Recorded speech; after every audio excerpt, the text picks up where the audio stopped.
Bismillahirrahmanirrahim. This is Dr. Usman Akhtar and welcome to my YouTube channel. Our today's topic is complication of thalassemia. But please go and look my first video on thalassemia if you haven't watched it yet. Okay, so in complication of thalassemia, first of all, we have iron overload condition. Because of the repeated blood transfusion in thalassemia, we get so much iron because in every pack of red blood cell contain 2 milligram of iron. So chronic blood transfusion can lead to iron overload in our body, which is called secondary hemochromatosis. In this iron overload condition, this can lead to few other very serious condition in our body. Like, first of all, we have heart failure. Because of the chronic accumulation of iron on the heart muscles can lead to heart failure. Heart failure is defined as when the heart fail to pump the blood to fulfill the demand of an organ or a tissue. It's called heart failure. Another is cardiomyopathy. Same pathophysiology is there. This is very important in this complication of thalassemia, which is liver fibrosis or hepatic fibrosis. Because of the chronic accumulation of iron on the liver, because can hurt it so much that in later stages it can develop a liver cirrhosis, end stage of liver disease. Another is endocrinopathies. This complication can lead to so many problems in that poor baby. Like if the iron damages the thyroid gland, it can lead to hypothyroidism. That's why the thalassemic baby is always stunted in the growth and so weak. Another is hypoparathyroidism.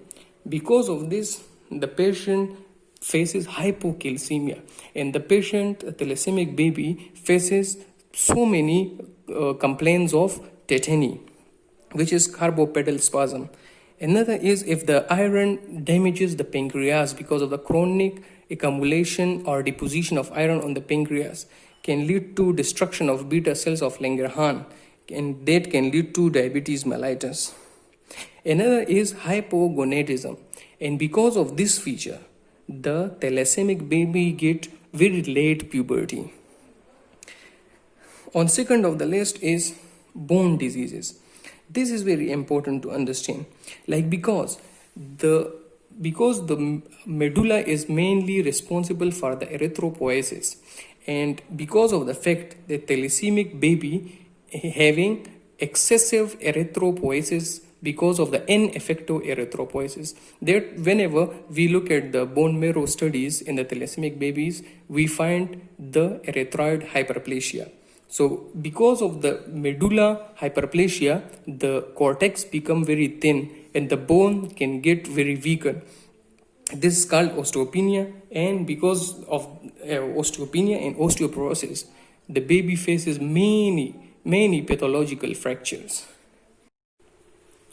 Another is hypercoagulopathy. Because of the repeated and chronic blood transfusion, you are giving him every 4 week or 6 week red blood cells. So it can lead to the increased RBC and the blood in their thalasemic baby, which is called polycythemia. And polycythemia is a main cause of the hypercoagulable state in their thalasemic baby.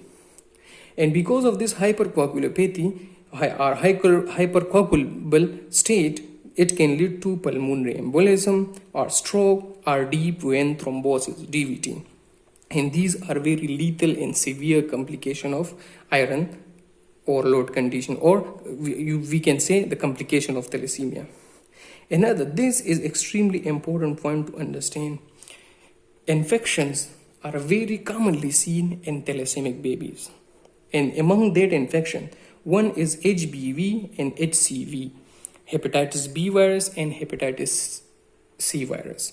And it is because of the fact that they are using so many, still it is because of the blood transfusion, because there is so many needle prick. If there is any contaminated needle prick, it can easily cause that baby in hepatitis B virus infection or C virus infection.